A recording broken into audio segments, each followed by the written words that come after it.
Ok, we are. Alessandro? Vedi se funziona?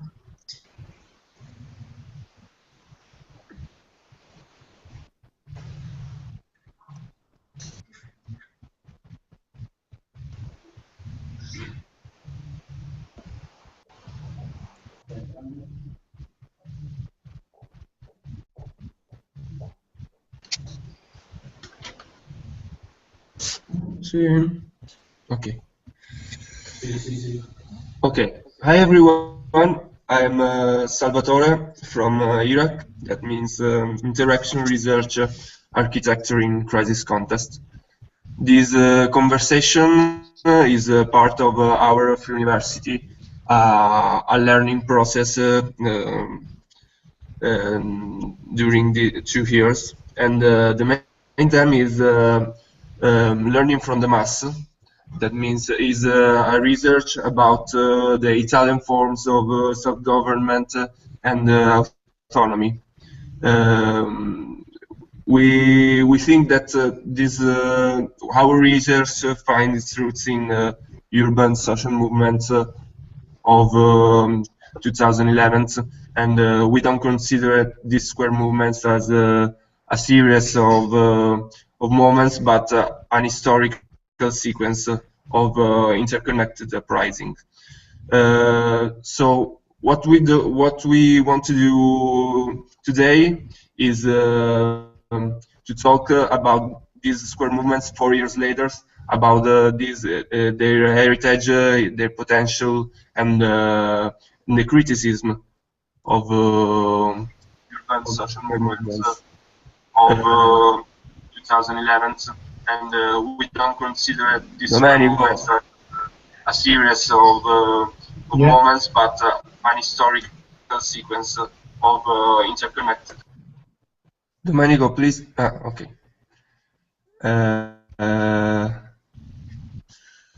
I want to thanks to Rossella for joining us for joining this conversation.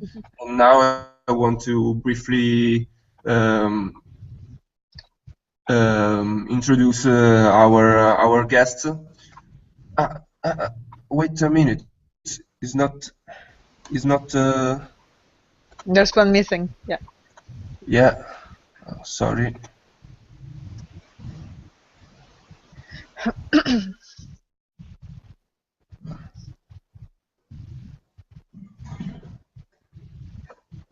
But I don't know.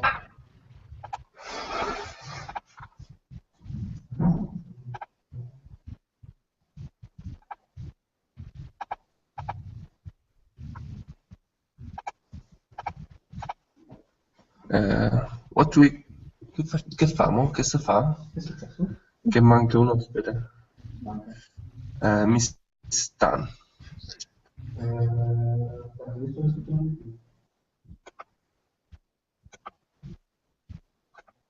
So I briefly introduce our guests. So I read. Leopold Lambert is an architect and researcher based in Paris and New York.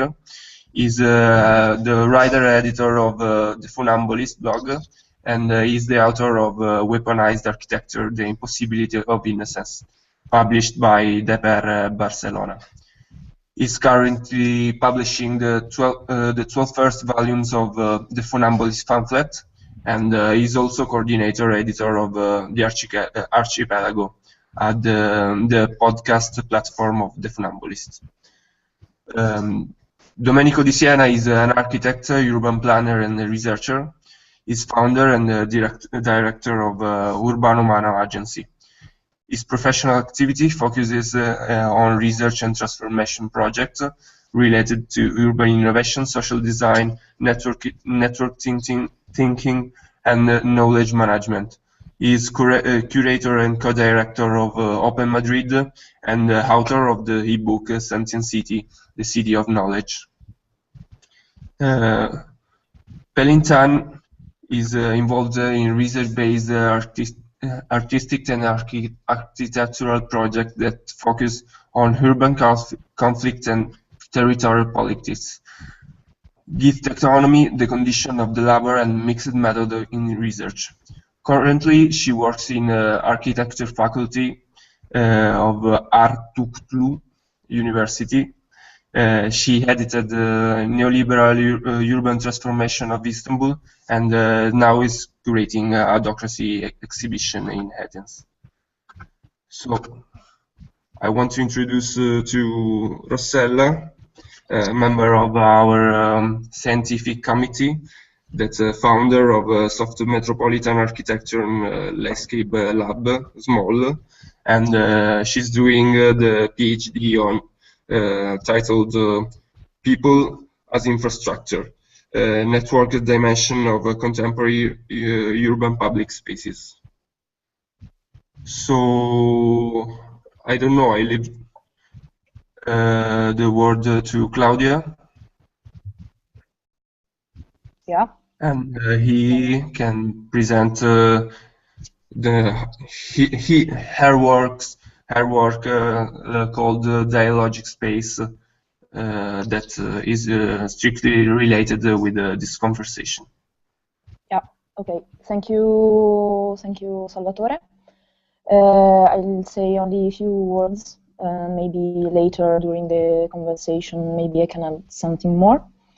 Well, the research comes from the work of my master degree, and thanks to the support of Elisa Cattaneo, Tel Barahona, and Antonio Tomanelli. The research arose from basically from the observation of a general and actual condition of the political, social, and economic crisis. And specifically, I focused the attention on those phenomena that then I called web riots. That term that I invented, yeah, for sure is maybe imprecise, but it helped me a lot to give the general idea. The fact that interests me more was that even if each one of these phenomena, of these actions, of these riots had different reasons and logics, the common element was that the web wasn't only a means of communication, but it was actor of the communication itself. And in this way, it was able to rebuild the social dynamics in a way. So this is in very few words. And I don't know, Salvatore, maybe now we can start with the questions, or do you want to add something more? No, we can start with the question. Okay. Hi to Miss Tan. Yeah.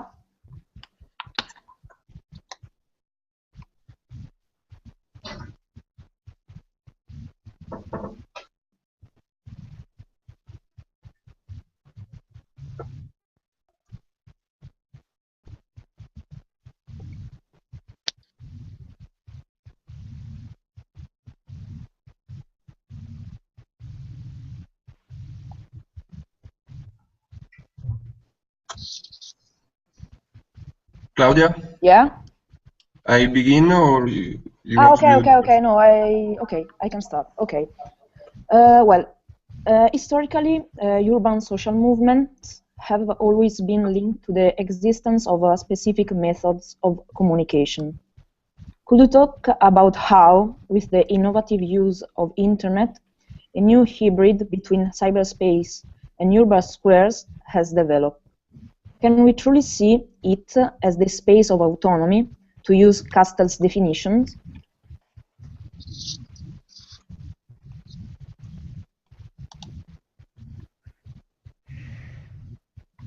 I don't know who wants to start saying something.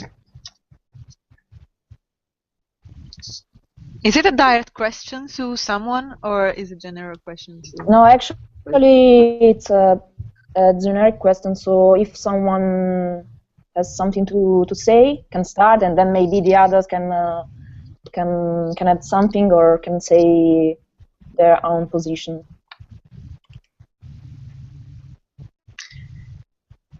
I don't know. I won't be the first one. So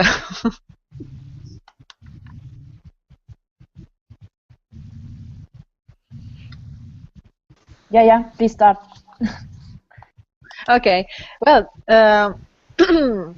just to sum up a little the framework where I think we are all working into.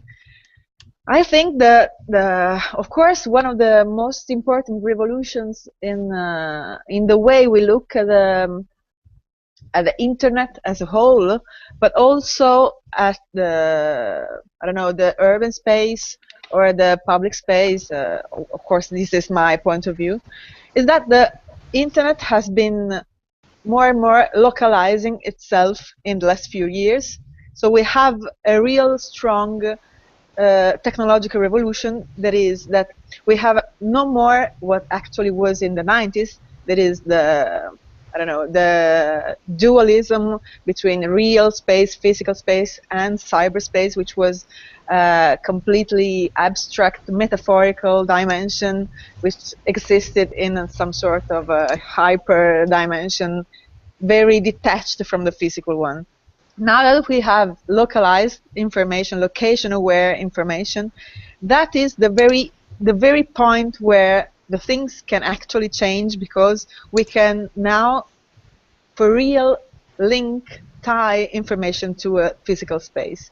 This is, I think, this is the very point where anything can start, because from now on, or actually from 2005, 2006 on, we have started to be able to put information in relation with topological elements, and that's why we were able then to tell people, okay, be there in this moment, be in this point in the world, and let's do things together.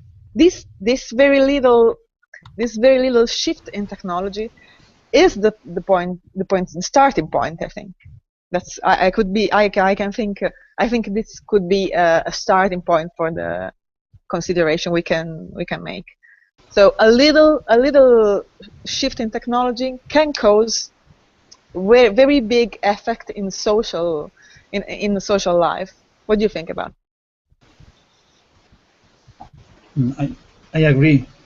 I agree. Actually, I think there is an interesting effect, a result of this the final connection between physical and digital, which is the possibility to reduce the intermediaries. So, in terms of how we organize ourselves as a society, and we started to understand that what maybe anarchists or some ideas about how we can have a more distributed governance should be more realistic, because we have the power, the opportunity to get more distributed actually the information.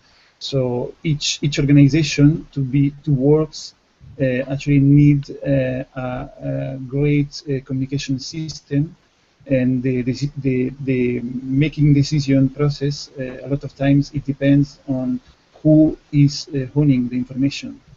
So what is new, and what I think we experimented in, for instance, in Spain with Indignados movement, was that without these usual intermediaries, we started to think together and feeling together a different way to organize things. Actually, in Spain, for instance, before the May of 2011, there were a lot of other demonstrations where people usually were demonstrating together. In this case, were together demonstrating against some kind of law that was trying to cut actually the freedom we have using internet. So this is very important. So in conclusion, what I want to add and to say is what is introducing this kind of new distributed communication is reducing this this idea, this imagination we usually have about this separation between be governed and be the governed. I don't know if I can explain properly. I mean, a lot of time our collective imagination is, okay, we have a government, and the citizens we are who receive the decisions from the government. And for instance, in our democratic institution, the government has his right place in a city, in a country, and the rest of us, we are people living through these laws and these decisions these politicians are making. So I think what we is changing with this communication is we can experiment how we can feel more citizens, and related what Rosella said, and how actually we can understand politics as inhabitants. So I think it's very important, because the Indignados movement showed a lot about that. Actually, the riot, or a new idea about how we can understand social life now is related with this idea that politics is strictly related with inhabiting city. So it's not something separated. So if we want, we have to inhabit places, and in the other place we can't say, you know, there is this collective imagination that there is politicians and citizens. So at the end we are now separating, reducing this distance between politicians and citizens, and we starting to understand that we are all citizens, we are all politicians.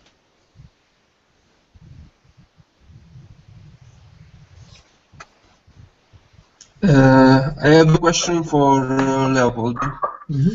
In Occupy Wall Street, in your pamphlet, you said our body can only be at one place in the world at any given moment. This place is the place we choose to occupy, and also it is an unavoidable choice. It constitutes a radical political attitude by the exclusivity of the space it stands on, and by extension, by exclusion of all others. This concept is against the collective intelligence and the use of a social network, or not? So can you explain this? I don't know if it's against, but it might be a little bit suspicious of it, I suppose. I mean, not suspicious of it, but suspicious of the fact that we overemphasize its use. And I don't know, I might be the one playing as often playing the role of the reactionary. I'm still speaking about the physicality of walls, and to a lot of aspects, I feel that I still held this position of not really seeing of going maybe of being suspicious of a sort of fetishism towards technology, or whatever we call it. I mean, maybe to give a little bit more of context to this passage you just read. At first, it was really a reflection based on the fact that I mean, we started with Occupy Wall Street, and all of a sudden it's starting to be Occupy Harlem, Occupy Sunset Park, Occupy Philadelphia, Occupy San Francisco, Occupy Oakland, and I think we were a little bit confused at some point, thinking like, okay, we understand Occupy Wall Street, like there's in the notion of occupation, there's a real antagonism that is expressed. We express it against Wall Street, so it kind of makes sense to occupy Wall Street. but I mean, we don't want to express any antagonism towards Harlem or San Francisco or whatever other location we've been using. So, and especially for people who are interested in and taking part in the Palestinian struggle against the Israeli occupation, the notion of occupation is particularly connotated for that matter. But so in wondering a little bit what it could possibly mean, I figured that the occupation in its most primal sense is occupying a space, and the violence of occupation, as we usually understand it, it comes from the fact that only a thing can occupy this given space, and we're talking about materiality here, obviously. But so, as far as the body is concerned, the body can be, as you read, it can be only at one place at a time, and only this body can be there. So I mean, as far as the internet and all this are concerned, in the context of Occupy Wall Street or the movement, but I mean, yeah, I should stick to Occupy Wall Street because that's the one I know the best. I didn't feel an importance so much more than maybe before the movement started, maybe, or I mean, just in general in terms of information. But I mean, we can say the same thing with the pamphlets that used to be printed, the posters that used to be put on every wall of the city, and maybe then the use could be seen as well in a retrospective analysis of what happened. I mean, but in every case, it does not really give the internet a real specificity a real specificity in terms of communication. I think it just makes it a little bit more convenient. But I mean, as every technology, and especially communication technology, I think we cannot really talk about an emancipatory technology or I mean, it is just the way we use it. We've been using it in a given way. But if we look at what happened in Ukraine and on Maidan Square, where people would receive a text message saying you've been spotted as being an opponent to the regime, so you're subject to arrest. I mean, we can see immediately how it works both ways, and for that matter, it's interesting to look at it, but maybe not necessarily putting more importance than it needs to be. Sorry, in this sense, I think we can find some differences between maybe Occupy in US and what is happening in Spain, because I think in Spain the opportunity to have in real time information about all the camps around the Spain nation was, I think, very, very important, because actually with the idea when you are in this square, in this camp, and you know in real time that there are a lot of people doing the same in the rest of the country, that give you a lot of energy, actually. So, and it was very, very important, because we were doing something new. We didn't know before what we were doing. So it's just something is happening, is ongoing. So this real-time communication was essential. I think is something for our case. I think it wasn't just something convenient. It was something that gave us the opportunity to experiment what is the global dimension. Because I am, for example, in Puerta del Sol, in the center of the city of Madrid, where the camp started, and you have in real time all the information about how it's happening in Barcelona, how it's happening and it's starting in other cities. And actually this constant information create in some way, I know that it's a little bit exaggerated, but in some way is creating or is creating, is promoting the beginning of the movement, because you don't feel alone. So I think in this case we can quote a new interesting book sorted out by the Comité Invisible, that is talking about how actually all of these demonstrations, these riots, were originated by a sort of feeling of injustice. So people feel actually in this injustice situation and injustice situation. So we know that there is this truth that the economic crisis is because politicians and power people did something wrong, and now they want us to pay for their mistakes. So the majority of population already knows that. But what is happening with these new riots, these new urban movements, is actually this opportunity to feeling together and to think together about this. We are not just isolated, so it's interesting, this book, because it explains very well how knowing about truth is not enough to get people react for the injustice. So it's when you feel together with others, when you start to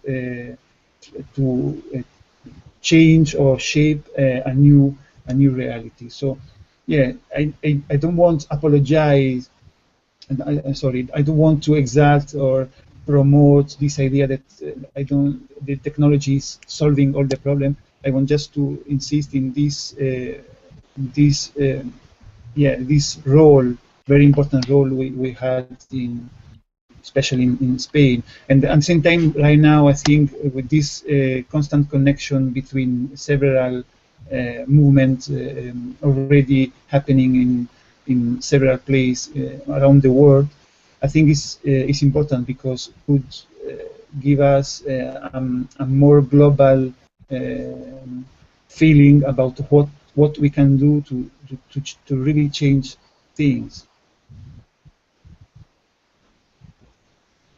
If I can add just one more thing about the typicality of the web as a medium, I think that one of the most important or interesting things in the way we communicate via internet, and especially via social media, is that we have turned the information passive, or in a way, we have given the possibility to social media to give us information passively. In this sense, we are reached by information without a real strong control on what reaches us, actually. So this is, of course, this has some sort of strength and some sort of weaknesses, because for what concerns the strengths, of course, is that we have the possibility to be reached by information which is uncontrolled, as Domenico said, or theoretically uncontrolled, because it's just the mass of information. For example, the mass of people using a certain hashtag or something to reach us, even if we are on the other side of the world. Actually, that kind of movement can reach us, even if we don't know anything about, even if we don't search about that information. That information comes to us because it is important in a way, but also since the algorithms that decide what is important or not are not neutral, because there are people writing those algorithms, and also very big majors working and making money on that algorithms. Even that information that seems very, very free is not neutral, is not totally open. And also, I think that we should, for example, make some differences between the different web riots, if we like to call them this way. Because, for example, what we can say for Occupy movement, which was basically American-based movements, and the Spanish movements, is very different from what happened in the Arab world.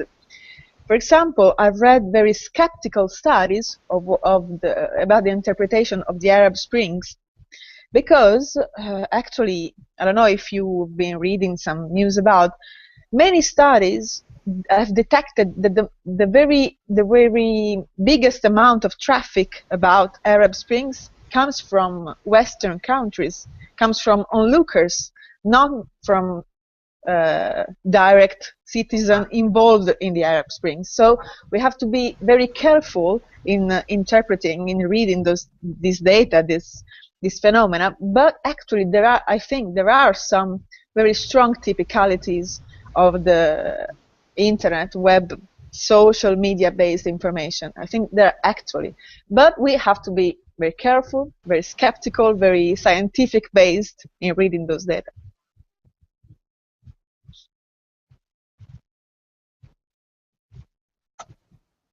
So if Ms. Dan, you want to add something?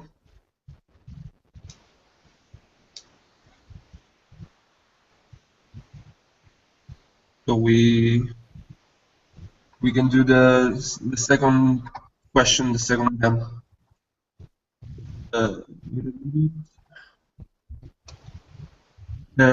So these movements have provided a new form of organization and new decision-making processes. These are new ways of learning about democracy through actually doing. That is, being part of the practical process of democracy. This new model of organization with variants has been presented in most demonstrations. In the organization of organization ladder, Rodrigo Núñez gives a description of these spontaneous forms of organization and contradicts certain proved theories affirming that no social political process can work without any kind of strategic guide and vertical authority. Núñez outlines new kind of unstable structure that looks as if they have no organization. We would like to talk about the potential of this new form of anti-hierarchical and horizontal networks, and what level they might get to. So, I don't know if Ms. Tan can talk us about the meaning of commons that she gives in the research. I think this question is also related to the third one, isn't it? About the leadership question. Yes. The second question is, yeah. There are a few things. I'm thinking about. I mean, there is a differences between movements and movements. I think, and the notion of it's very heterogeneous. In terms of Gezi, for example, there were many organizations in the Gezi, and there are several organizations which has their own organizational identity and strategy. It is very complicated, I think, but I'm saying that not in a negative sense, the complication. For example, if I give example in Gezi, it is also similar somehow with the recent Kobane conflict in Urfa, in Suruç, that I saw. Many organizations are involved, many groups, radical groups, but there are some groups has their own identity. For example, labor organization, activists, labor activists, feminist organization, radical Islamist groups, communities, activists, and there are many and many and many. Some of them, they were related to unions, for example, urban movements. For example, if you focus on Gezi, there were revolutionary Islamist activists and then there were different kind of feminist activists and LGBT activists who were very on the front, and they had all of them. They were had different kind of acting. I would say, like the LGBT group, they were more radical in fighting and resisting against the police on the front, on the barricade. For example, the radical Islamist activists, they were organizing the Friday Prays every Friday in Gezi, and they were mostly doing Friday's talk speech as part of the pray to give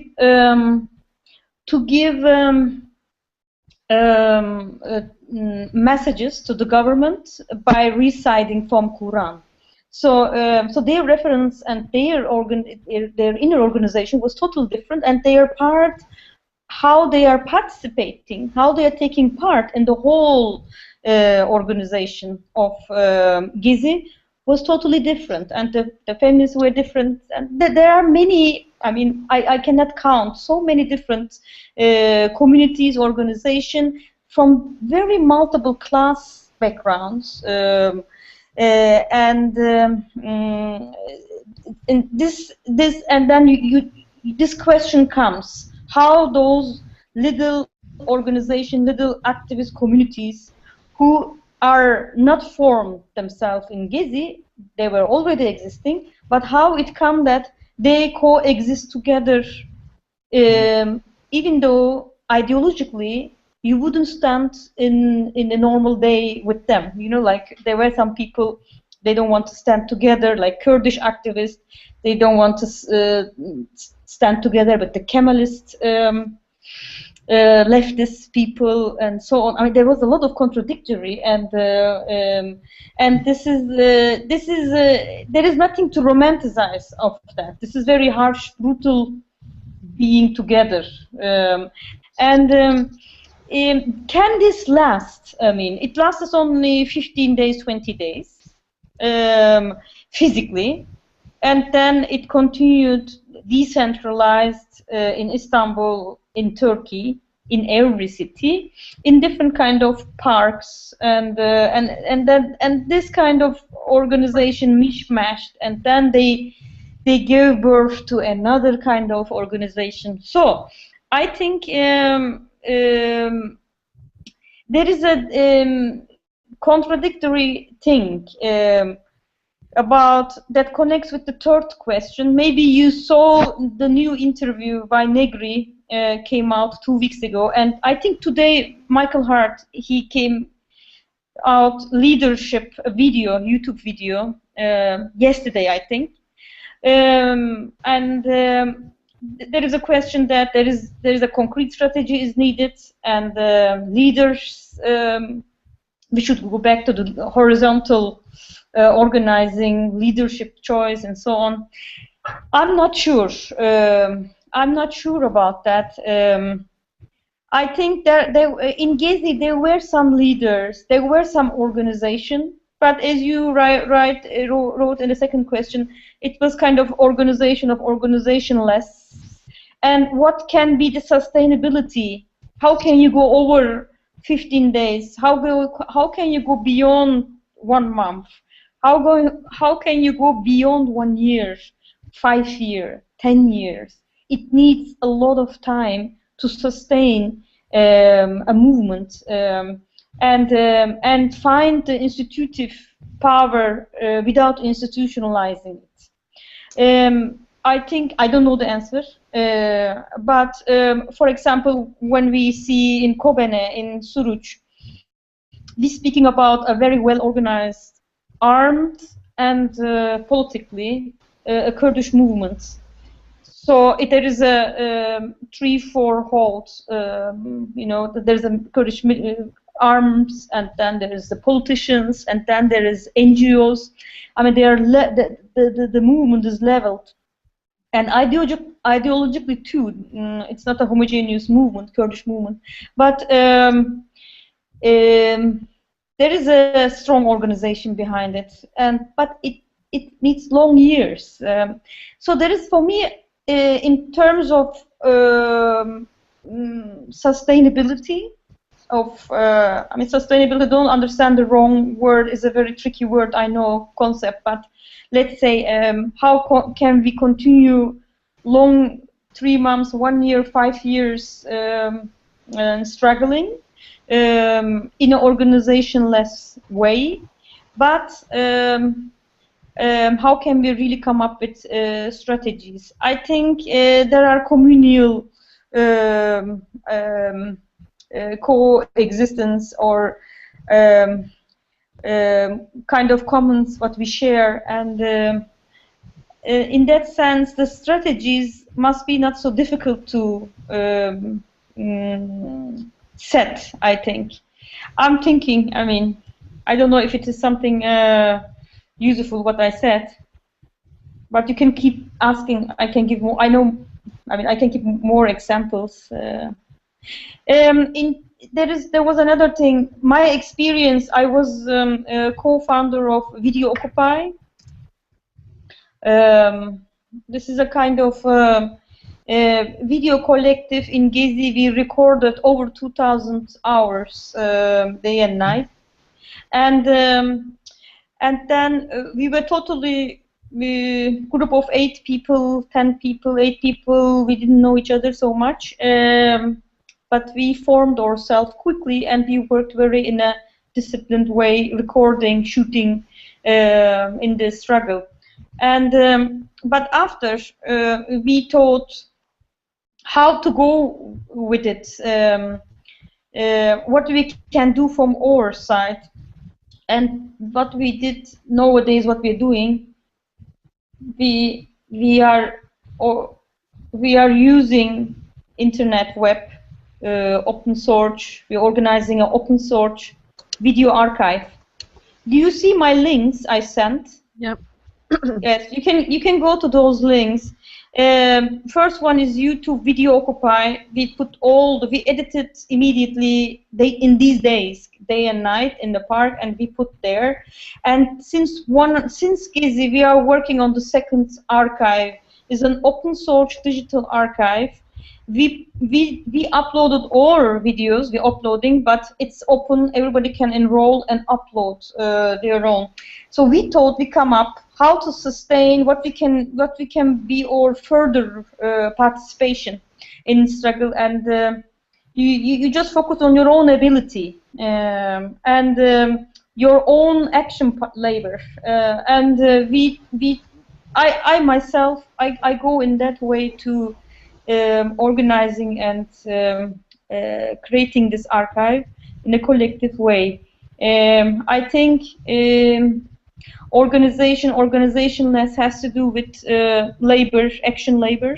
I mean, not a voluntary labor, but beyond voluntary labor, action labor. And I think this is very important because when this all action labors connects each other, that is the whole organization of the organizationless, actually.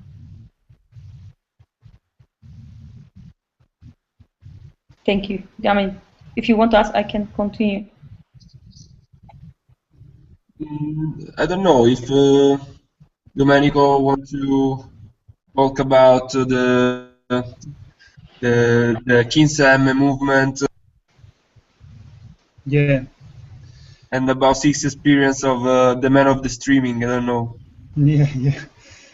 I think it's very important.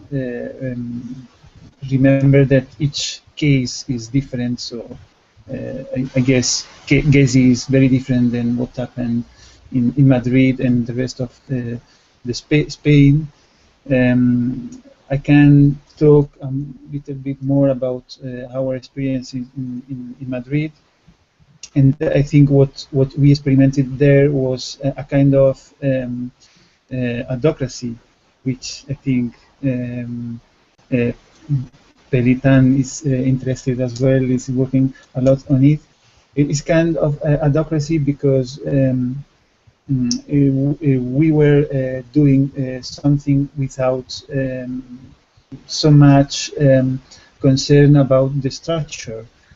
I think we were more interested in create a sort of new world, new collective imagination, than create a kind of structure that could be sustainable. So this approach, in my point of view, was very useful. It was a great approach. I learned a lot about it, because it gives you the opportunity to be really with other people.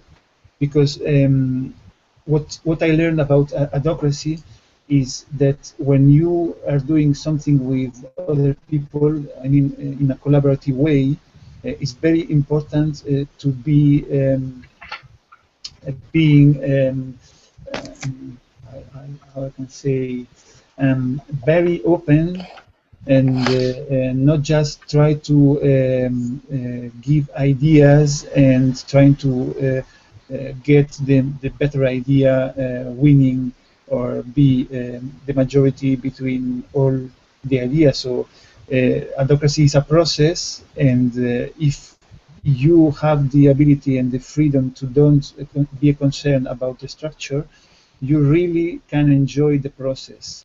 So a lot of times we are so much concerned about how we can get something sustainable. And what I learned, for example, from the Acampada Sol in Madrid, is how powerful is this ability to take a decision, for example, to leave the square.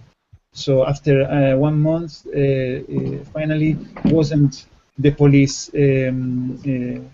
getting us to leave, was our decision. So we said, okay, it's enough. We learned a lot. We create this new imagination. Now it's time to work and to go to the neighborhoods. So I think this is very very interesting, because if you spend so much energy to trying to stay on the square, finally you lost a lot of energy, and you lost your objective, actually.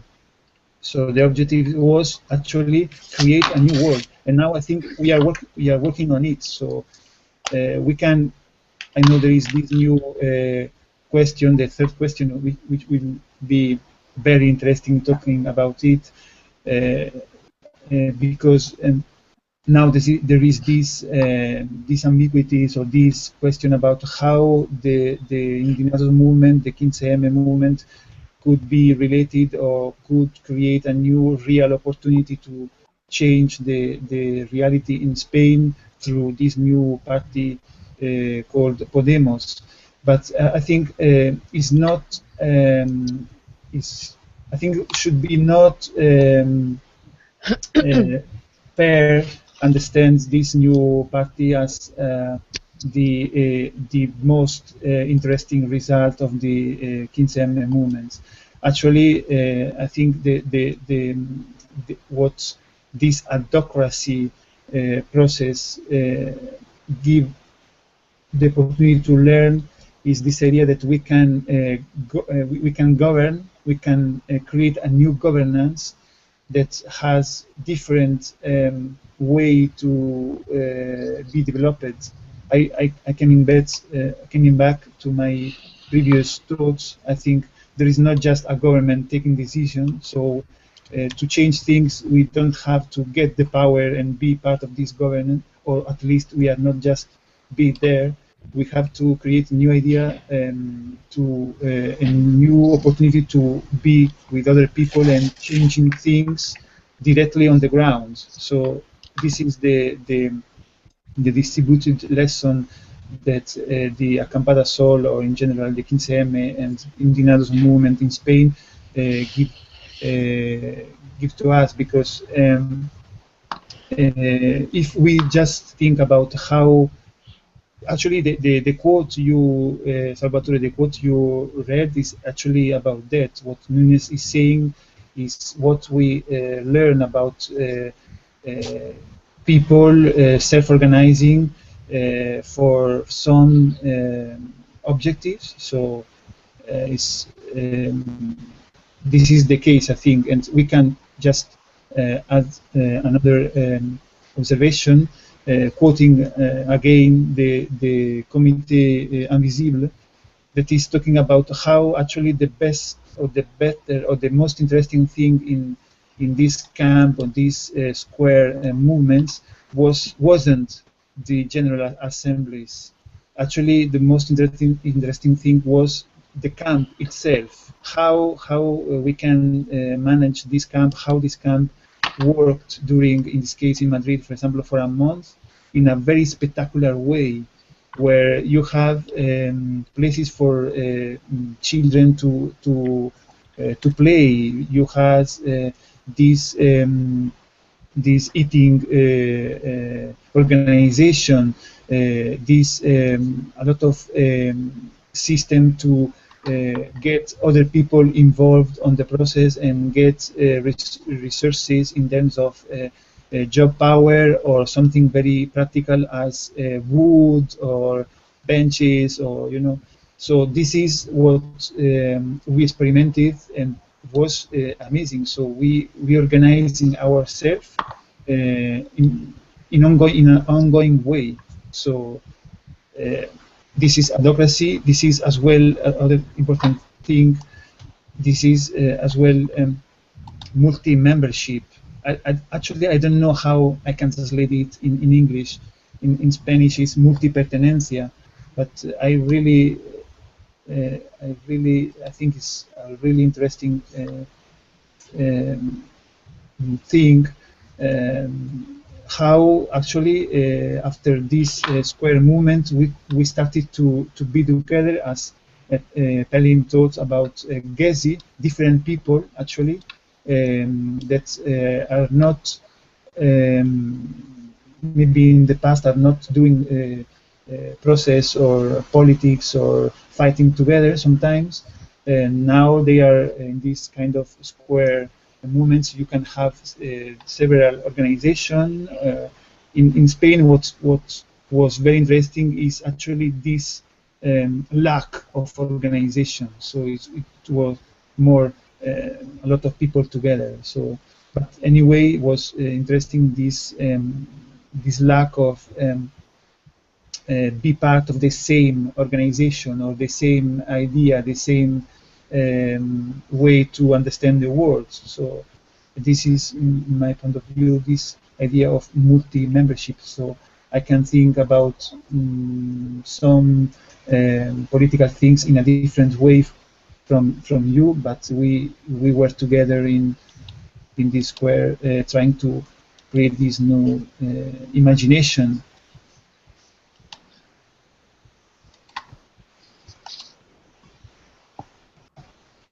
Okay, thank you, Domenico. I don't know. I would ask to Leopold from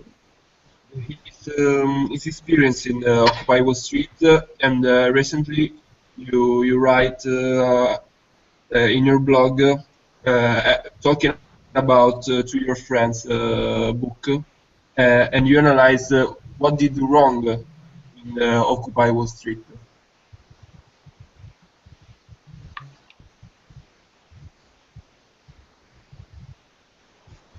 The microphone.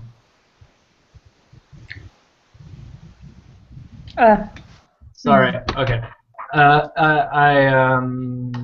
Yeah, I mean the book To Our Friends, which is like this the second book of the Invisible Committees that Domenico talked about twice already, I think was very interesting in how fresh was its critique of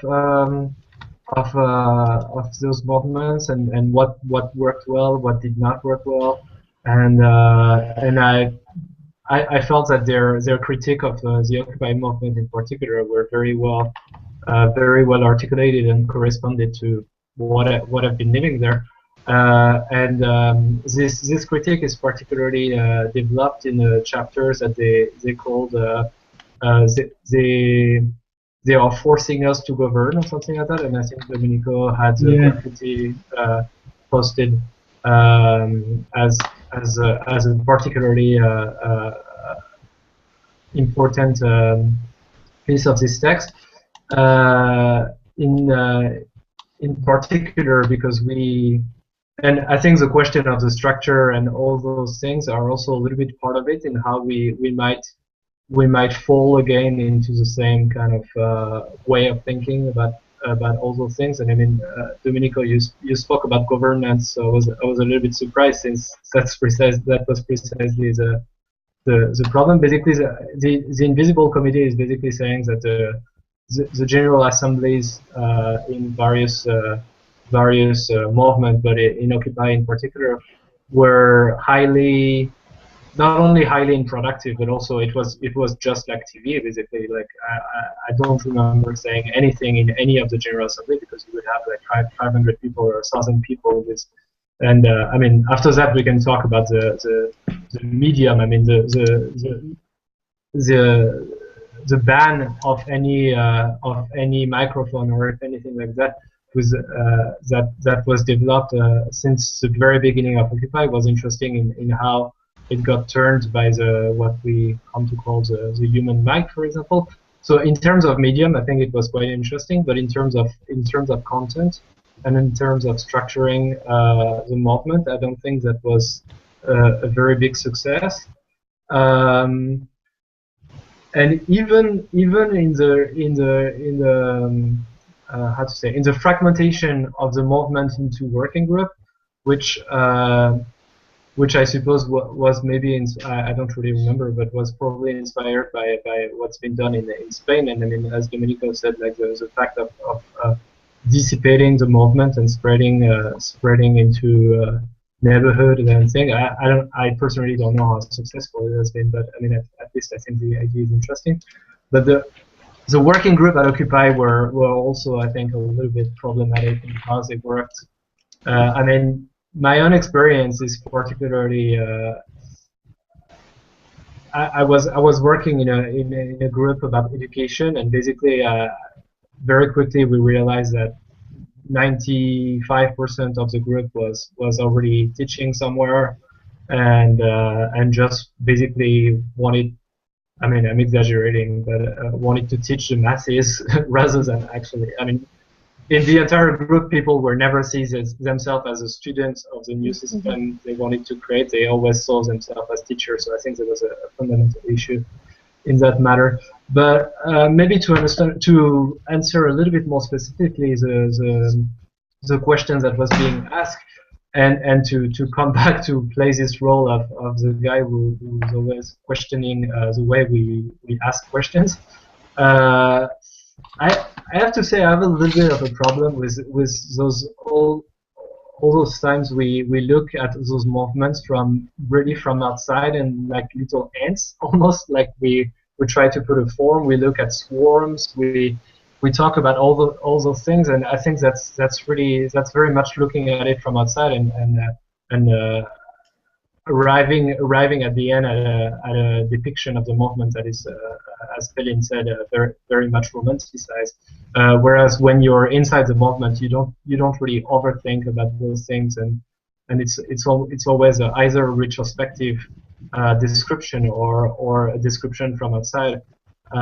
So I think it's very important to wonder about those questions, but maybe try to do it from within and with a context that is a context where we are, because as everybody says, Gezi is not the same thing than as the Spanish situation, nor is the American situation, and for that matter, I think maybe the current movement of the Black Lives Matter might be even more important for the United States than Occupy was, and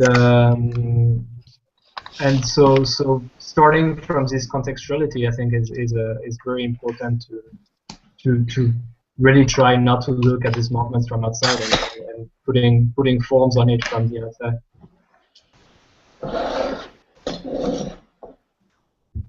Okay, thank you very much. Well, actually, from this interesting conversation, we have already answered the third question, so we skip that one and we go on the fourth. And we would like to ask you what if well, actually it's a little bit early to speak about the true heritage. What could be, in your opinion, yeah, the true heritage of this historical movement? And if we look back, can we recognize special processes that have derivated from web riots and have had a real impact on our cities and on urbanizational processes?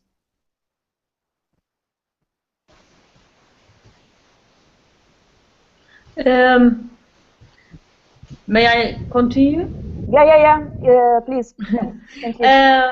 I think there are a few layered issue. I mean, in terms of I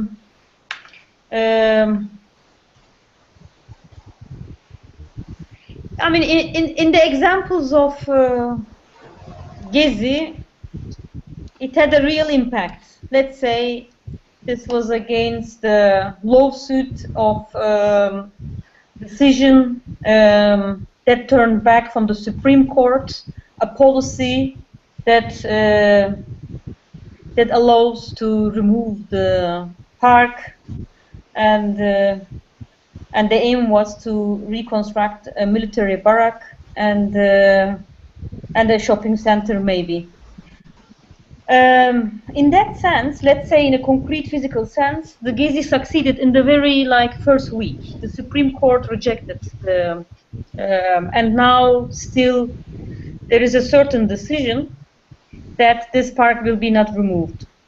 This is one thing, concrete thing, let's say. The reason was why the riot started, but I think, of course, this is not the point. I mean, I personally don't know what this park will be in 50 years, in 100 years. You know, it could be a shopping center. We don't know, or an airport. And the important I think more for me, yes, it's the bodily experience happens in the urban space. It has a historical reference. It has two historical reference. One is a local reference that Taksim Square is connected to the park, and Taksim Square has a very harsh political traumatic past that many in the 70s many protests happened. A lot of people, leftist people, being killed by the police. So it's a kind of a square that has a past, and Taksim Square is a kind of fetish or petite space for 1st May, Labor Day, that the government, the police, doesn't want to let people who want to celebrate the 1st May in in Taksim Square. So it has a kind of already a lot of historics, contemporary and also past history.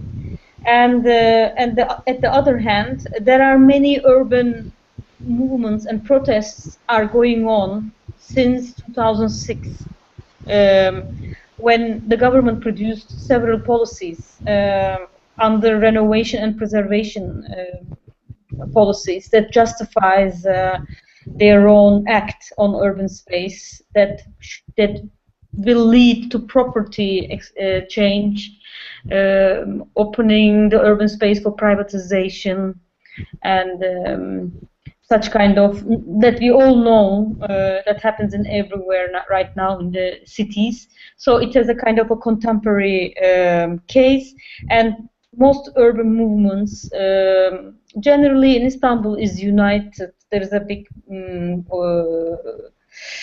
community that has different kind of groups and phases, but is a kind of, I would say, is a strong urban community and movement, and this movement became very bodily life in the, I think, urban space physically, and also the life that has been imagined in urban space. It's very a common base for the citizen. It is firstly about how we define urban citizen. Secondly, it is about how we want to live in Istanbul, and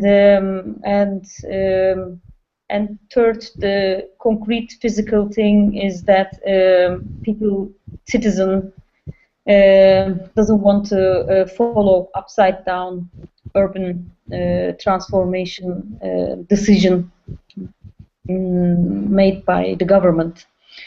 This is what can let me check the question again, but this is what I can say.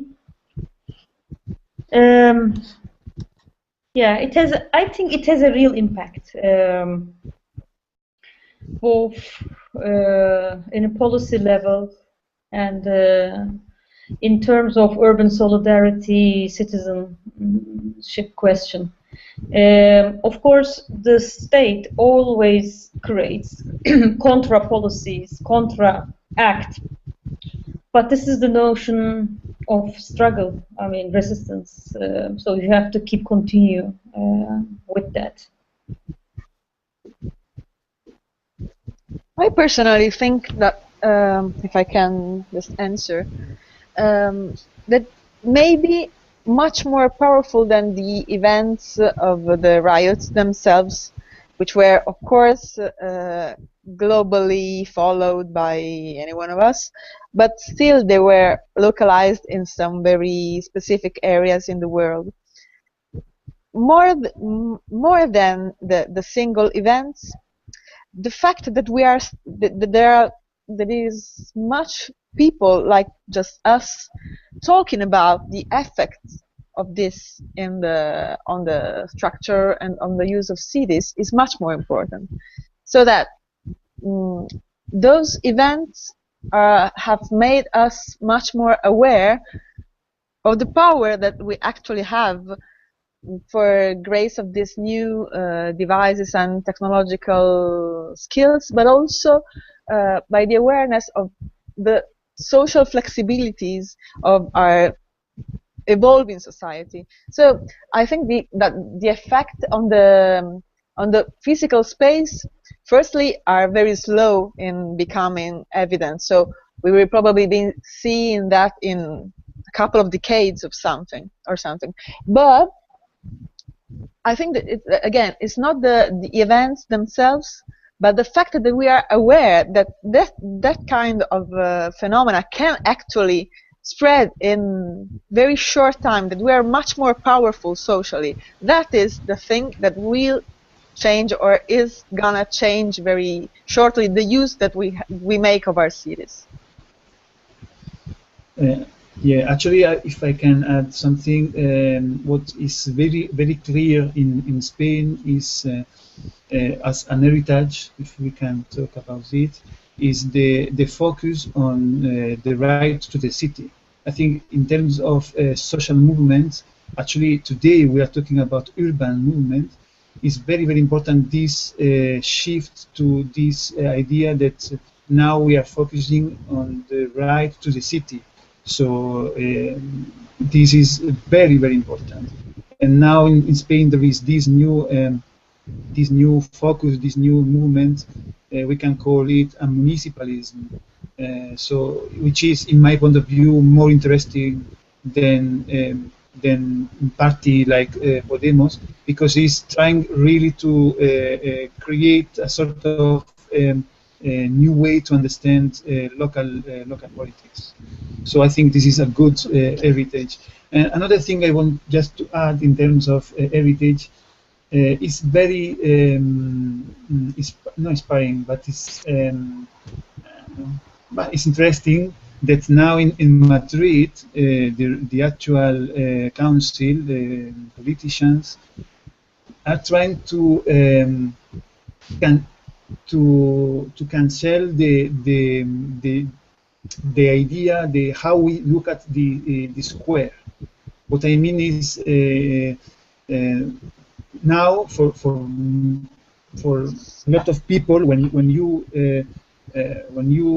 go to the Puerta del Sol, which is this place in the center of the Madrid where the camp was developed as a 15M movement. When we are there, we think it's a trust. Actually, it's something we can avoid. So we think we think about what we did there, and we have this this image all the time in mind. So actually, the politicians now are trying to erase, to cancel this image we have from this square. It's interesting. So in terms of heritage, it's important to think how we can use sometimes this image to spread new ideas. So an evidence of that is that I can find in a lot of presentation or talks about new social movements this picture of this Puerta del Sol square with a lot of people crowded. So when we talk at this new urban movement, we have this image in mind. So this is the idea that what important is having this imagination shared by a lot of people. And how's the politician trying to erase the memory? Because that's quite interesting. Yeah, for instance, they are trying to promoting a sort of new contest that want to completely reshape the square. Yeah, I heard about that. Yeah. Yeah. So it's the objective is very clear because the city council has no money. So and actually the reshaping of the square was just finished just the year before the riots. So there is no interest at all in Spain. Is not the most important thing to do in Madrid right now. That thinking about a reshape of the square. So we it's very clear that the objective is another. Okay, yeah, I think that this is a very important point, the one that Domenico talked about. In fact, we would like to ask you what, in this sense, we spoke about heritage. So later, so when the moment of the big action passed, so which kind of traces of tracks did it leave? For example, now in Spain there is this movement Podemos that is in such a way related to what happened, no, in that moment. But maybe for sure you can explain us a little bit more. But what about, for example, in America, New York, or well, maybe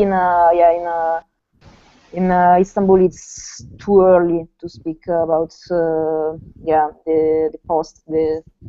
But if you want to say as something, I think that it is very, very important. So not only to speak about what happened in that specific moment, but to understand how it is now, the situation, and if the mentality, the people itself has a different, I don't know, if something changes or no, pass and they go on. Thank you.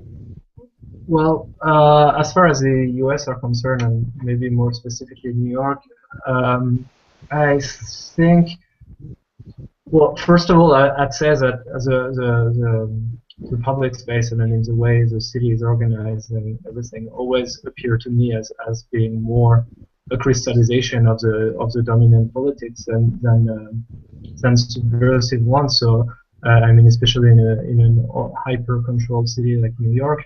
So somehow, what could have changed would have been maybe in the practice of the space, and I think I would have been quite satisfied even to just see how people would start maybe I don't know, like just sitting on the curb and talk to each other, just something as simple as that. But it doesn't seem to happen so much people are still talking on the little space that are given to them to do so with a Starbucks in their hand or whatever. But I mean, in the specificity of the U.S. In particular, I think versus Europe and I mean also Mediterranean countries and cities, I think there's been a very hard work from the U.S. to actually kill the Mediterranean space, the kind of social space. And I mean, we've seen it with Occupy. I mean, in a city like New York, it's really not as clear as cities like, I don't know, I'm thinking of cities I know like Memphis or Dallas or I mean other big cities like that. But still in New York, we've been seeing it particularly with the very legal status of the space of this space of Zuccotti Park, in how it was you know, this whole privately owned public space, which really shows how much public space is thought about in a city like New York. I mean, I don't know if everybody is familiar with this piece of legislation, but basically in 1961, as a city and corporations having their headquarters or office in New York passed a deal where the corporation could build higher towers in exchange of giving up a little bit of public space. So, but instead of really gaining from it for the city had a very loose legislation organizing those privately owned public space. I mean, I read the legislation. There's really little that's. I mean, it remains completely the property of the corporations. They have certain time where they have the right to close it at night, for example. And what we saw right after the eviction of Occupy Wall Street on Zuccotti Park was fences, police fences put all around the park, and private security forces hired to enforce the thing, so that's definitely not a piece of legislation that's been compromised since Occupy. But maybe what it did change is not yet in the public square, but it's maybe more as in the imaginary, and the fact that maybe there's an entire part of the American population that did not really think that such movement could happen, and maybe since then it's been pushing more. But again, I think what's going on right now might be even more interesting for that matter.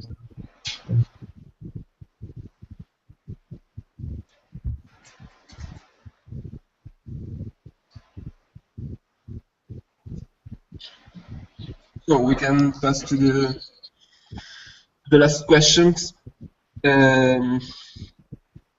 We find ourselves at the stage in global history where local movements consisting of self-organized leftists are attaching themselves to translocal networks capable of creating dramatic dissemination and surplus. So we think it's important to go beyond local differences and connect these different movements in Europe and all around the world. So we think it's vital to create this new worldwide network, join these various movements that are sign of a concrete global phenomenon and make them repeatable. So how can this movement, these events of urban resistance can become a collective civic embodiment? So it's but okay. May I say something? I was very much interested in before even Gezi.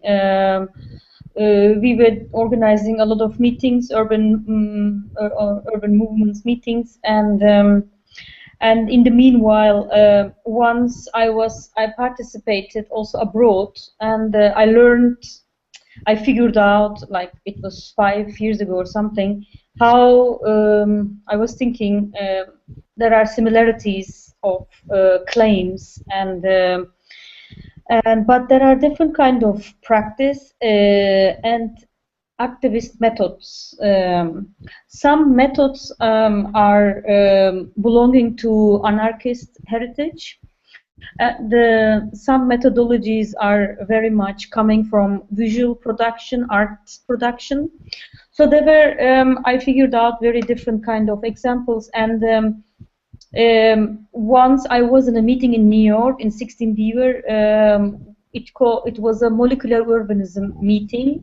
It was an open meeting about discussing how should go after post Occupy New York, and what kind of formula could be created, and what kind of models, forms, and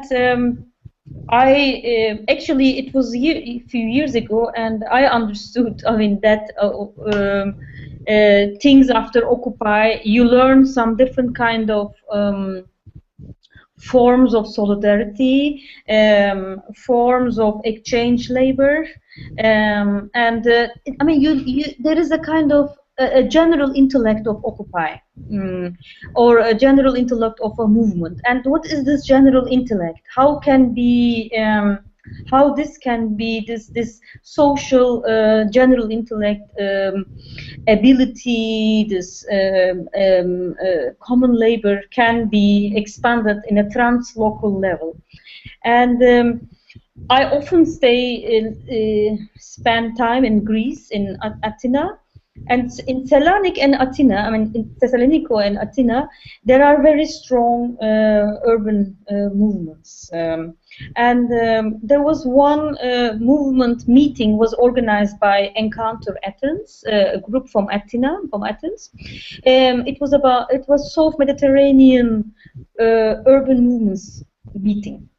And I think this was very useful for me to understand how we can connect, how we can share our experience, also very in a technical level. For example, during Gezi, we got help from Syrian Egyptian activists who work on video montage and video activism.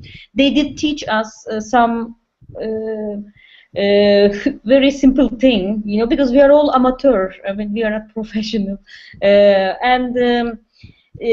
so we thought, oh, it is good to be in contact with Arab activists, Egyptian activists, who they are more experienced, you know, to learn something, or from Greek activists, and also to exchange some forms of solidarity, you know, but also this whole general intellect of organization, of organizationless, how we can learn, and I think it's a kind of a pedagogy, a kind of pedagogy, and I believe that if we will work more on this kind of connection and moving, sharing together.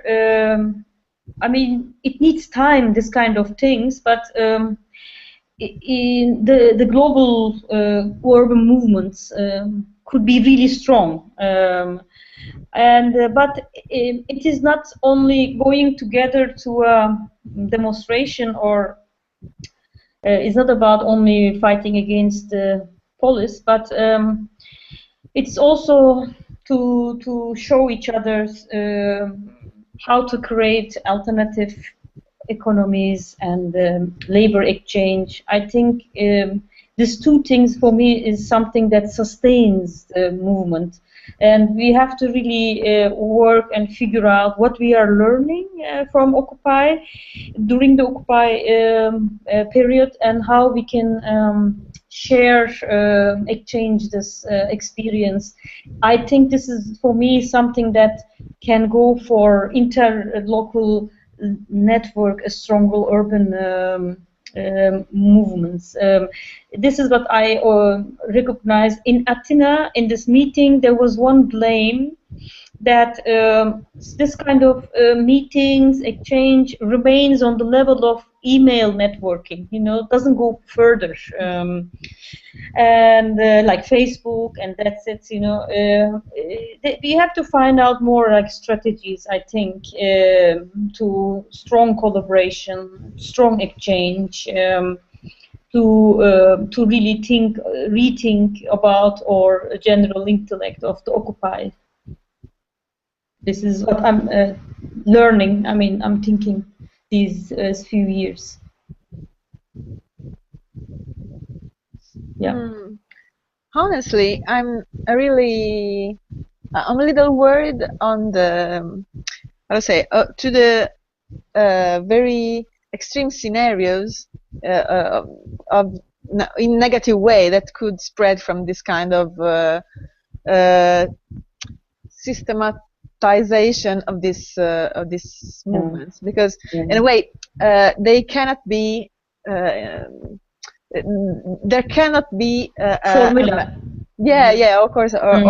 You're right. Yeah. Because of course, because they can be controlled. If a global method is, I don't know, diffused.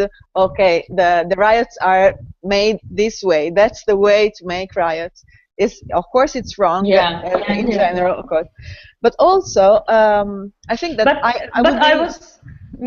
I was more like not how to make riot, but yeah, of course.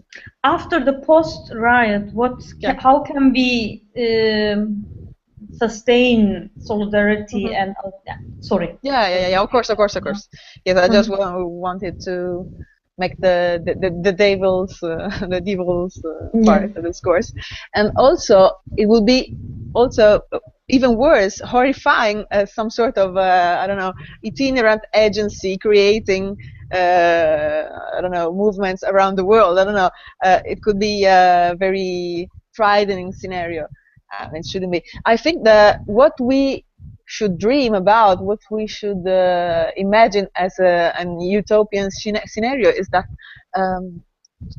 all these tools we are starting to learn to use will be so much spread, so much commonly used, that every one of us, even almost naturally, is aware of how to gather people to obtain some results. This is, I think, the final goal. Make the strongest social ties natural.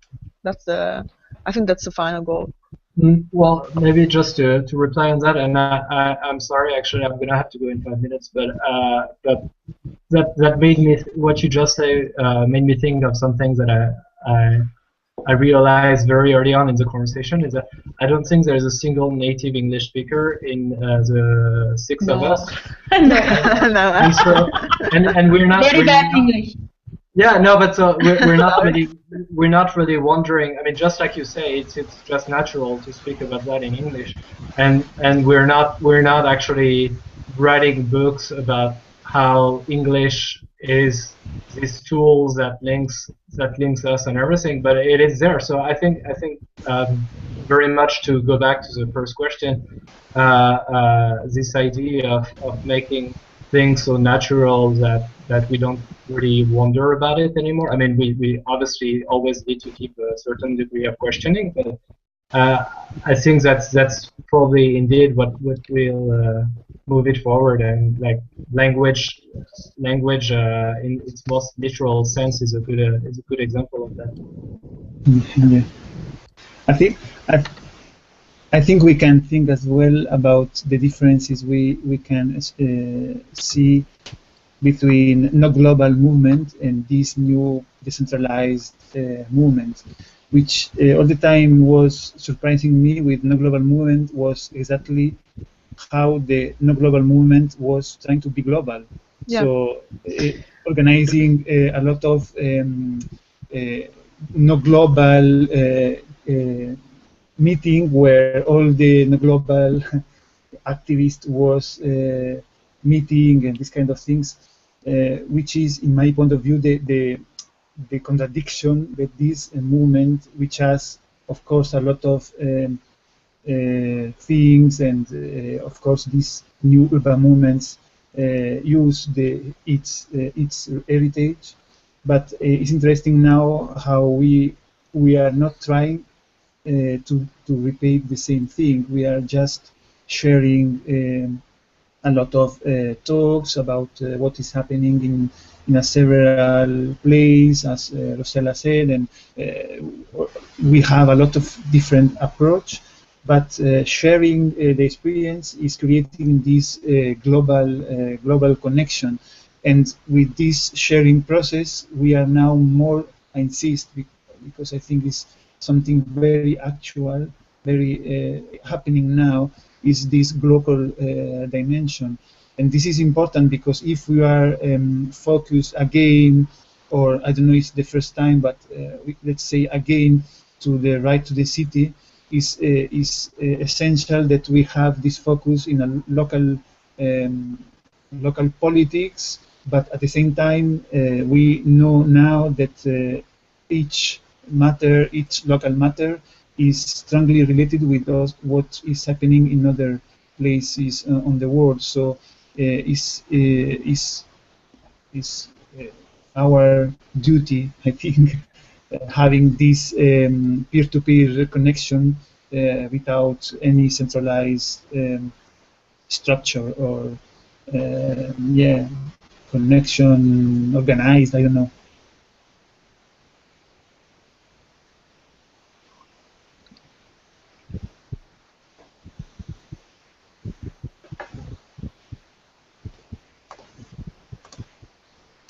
Before the end of the conversation, just wanted to ask you very quickly, what do you think actually on the Arab side of the world? Do you trust the power web in that kind of movement? It's an open question, of course. Sorry, could you say it again? Do you trust the way the web acted in the Arab Springs? Do you think that there was a real thing or just a built-up story? Actually, I don't know exactly, because it's different. But I have some chats, some talk with some people from the Arab Spring, and what they repeat again and again is that actually the Arab Spring is the result of years of organization, and so what the web brought was more this lack of intermediaries. So I think that this new distributed way to communicate was very important, but I don't know. I can't actually powerful. Yeah.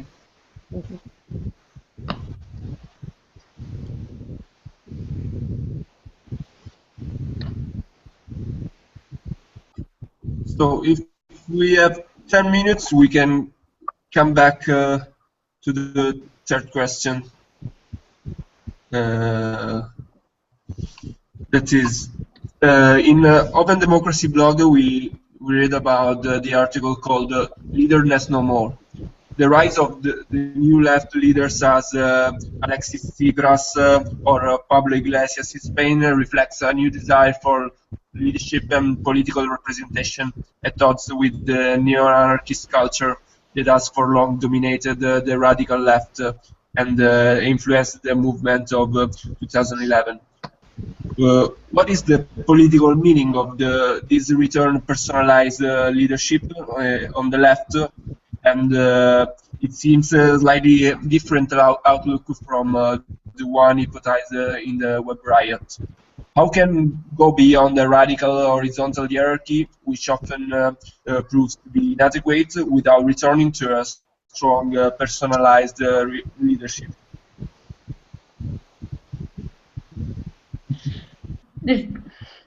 Difficult question. Yeah. Yeah, there is this argument that the horizontality doesn't work for sustainable strategy. Leadership is important. I don't know. I mean, there is always a kind of a representative in such groups or movements. I wouldn't call leaders because everything generally decided in a common way. I'm not sure to go back to organizational structure with the leadership. Then it's a classical contra nation-state movement from the 20th century. I think we are in a different phase now nowadays. So I'm suspicious. I'm not sure. I'm reading and watching these things that Negri and Hart is also at this text in his end, but I don't have so much concrete opinion. I mean, yet. I think we lost Leopold on the way. Yeah. He wrote out that he needs to go. Okay. Okay. No, I personally think that these two aspects of the political movements that were recently raising in the whole world, basically, are two aspects just apparently the opposite, but actually of the same phenomenon. It's just that I think since we are starting to understand that the power is so actually distributed, or is becoming more and more distributed, diffused in the citizenship, the more we know that, the more we need symbols. So I think that symbol to represent the complexity of the situation we are living. So from one side, we are living a networked society and so on, but from the other one side, to tell the story each other in a certain sense, we have to simplify, and to simplify means to find symbols, and symbols are most of the time people, faces. I think, for example, I'm not so sure that was the Obama as a person winning the election, but I think that was more that very strong, very powerful image of his face and hope written beside. That was actually such a symbolic image that was penetrating the society so deeply that create an icon to gather around. I don't know if I've been clear enough. The more the society becomes complex, the more responsibility we have on our own, because our part of an active society, the more we need symbols to just I don't know, for just to trust, to have some relief. I don't know. It's more as a psychological mechanism in a way. Personally, in this picture of the reality, I would differentiate between what is the result of the economic crisis and what is the result of the new urban movements. In my point of view, it's two different things working together, but it's two different things. For example, the rise of a leader as Pablo Iglesias or Tsipras, I guess, I don't know about Tsipras, but in Spain, I think is not the direct result of, in my point of view, is not the direct result of the 15M Indignados movement. I think the Podemos in Spain, what did is they used the decentralized experience in motivate and organize people to focus in a very simple idea, which is our politicians are corrupt. That's all. So actually, they understood the tools. They understood a new way to understand how the politics could be, but I don't think is a direct there is a direct connection between what the Indignados and this urban movement is proposing and what Podemos, for example, right now is proposing, which is of course interesting, but is just a little part, because what this urban movement is proposing is something more, I think, more interesting, because I come back what I said before is more about understand politics by inhabiting. So I think this is very different. So in this case, we know that okay, there is this leader, but they at the end are playing the same game that democracy were doing since I don't know what how much time. So okay, so if you want to play the same game, you use the same role. So you have this leader trying to represent a new demand, a new hope. But for me, it's very, very important to understand the difference that this new hope with Podemos, for instance, and maybe in Italy we have this Movimento 5 Stelle did the same. So there is in society right now this hope about having just honest politics.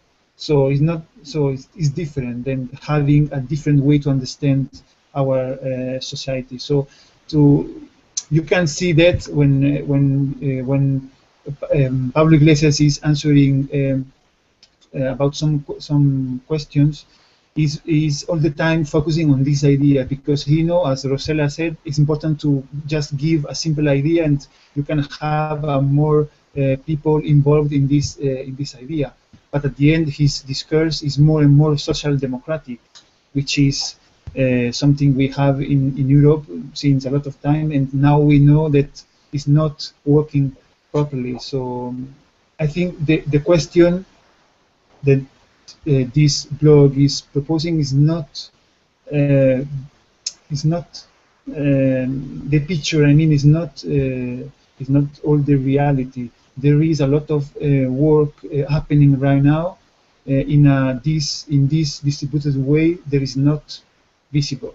So the heritage, actually, the heritage of these movements is exactly that. We can transform our street, our city, our society, not just getting the power, but in creating this new autocratic process with our neighbors, and try to transform little by little, step by step, in our habitat. So yeah,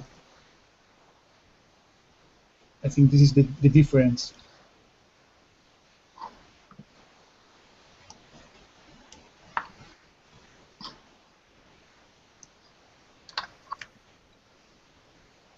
So, if you don't want to add something more, for me it's a beautiful end of this 2-hour conversation. So I want to thank all the guests. Thanks Claudia, thanks Domenico, thanks Pelin, thanks Rossella, thanks to Leopold, and see you soon. I don't know when. Thank you for inviting. Thank you. It was a pleasure. Thank you very much. Thank you to you. Thank you for the invitation. See you soon, hopefully in Milan or whatever you are. Or in Spain. Yes. Ciao. Bye. Ciao. Ciao. Bye. Bye.